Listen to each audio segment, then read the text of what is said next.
Jaden, was there a good number of teammates working out here this summer together?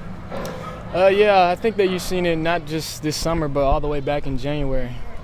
I think guys individually, no matter if they're the young guys or if they're like me, last year returning, everybody knew that in order to take that next step, each individual was going to have to put some work in, evaluate their game, and really put in the work to take the next step, individually before we can take the next step collectively. So that's been good to see all year. And putting in the time and years that you have here, what are your expectations with this group, everybody coming back? I think we talk about it, and I think it's loud and clear now. This team, we think we're capable of winning the Pac-12 championship. So every single day, our standard, what we're working towards, is to be the caliber of defense and the caliber of team overall, offense, defense, and special teams that is capable of winning the Pac-12 championship. So that's our standard. And when we aren't working towards that, or we have days that we aren't going to reach those standards, then we need to hold ourselves accountable and remember what our goals are.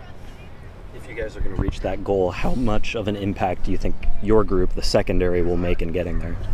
Me being a DB, we always think that everything goes through us. We always say they go as we go. So, us being in the back end, that's all we can control. Each man-to-man is the men in the back end. So, obviously we know that that's a very important positions for us, especially with teams going in a lot of 11, even 10 personnel. So we know we have to take the next step. And like I said, collectively all offseason we put in the work and, we embrace it and we're ready to take that step and prove it. You're going to be going against a lot of tough offenses, both in the preseason and in the regular season for the Pac-12. How do you deal with that kind of pressure and how do you prepare for it? I don't really think it's more so pressure as it is opportunity, because that's what you want. You want to go against the best of the best. And so, like I said, we're playing in the Pac-12. That's Power 5 football. Even the teams we play preseason are really good football teams, really good offensive, football teams. So it's not like you really look at it as pressure, more so than you look at it, I get the opportunity to go against the best. You know what I'm saying? We want to be the best. They want to be one of the best. So you go and you film, you study film, you put the work in during the week, throughout practice.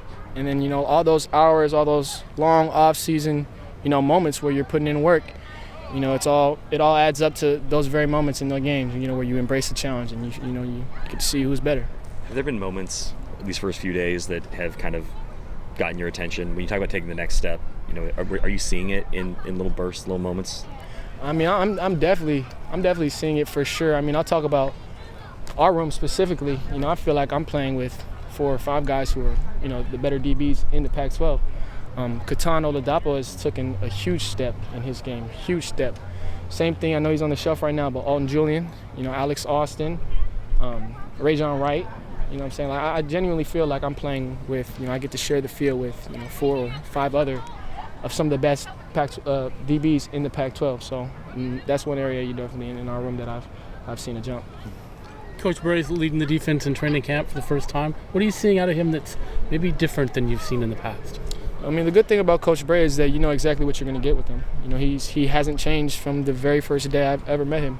He's always been the guy that has infectious energy. He's going all around the room, all around the field, wherever it may be, saying what's up to guys. He preaches to us, be on fire for your work, and that's how he lives his life. He's on fire for his work. He's on fire about the game of football. He's on fire about constantly improving every single day in order to reach those goals that we set for ourselves, which once again is the Pac-12 championship.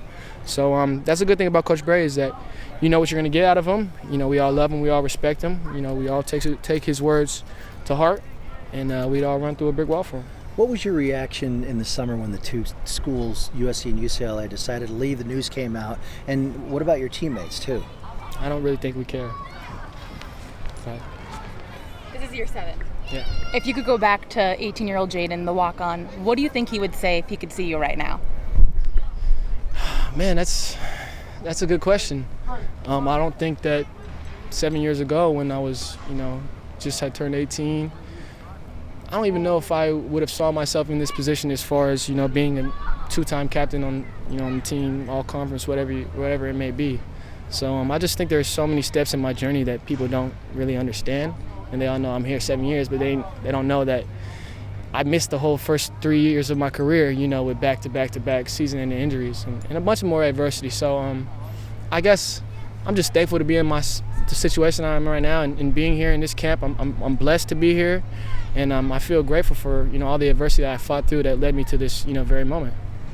What motivates you to come back for a 7th year? You know, I mean, I can't remember the last time I heard of, you know, somebody staying in college for 7 years and playing college football for 7 years. What was it that brought you back and makes you as fiery, you know, now as you were a couple years ago?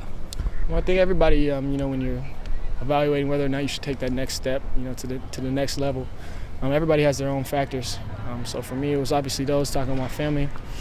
But then, you know, what led me to, you know, being back in Corvallis is, you know, I love my teammates. I really do love my teammates, and I feel like in the last few years, we haven't lived up to our full potential. And so, like I was saying, all the work that we've put in throughout all the years since Coach Smith has been, you know, here, all the ups and downs that we've gone through, you know, all the tight losses and the almost, and, you know, making the bowl game but then losing, everything, you know, is meant to happen to lead us to this exact moment. And so, you know, we're embracing it, and we're really just ready for the opportunity.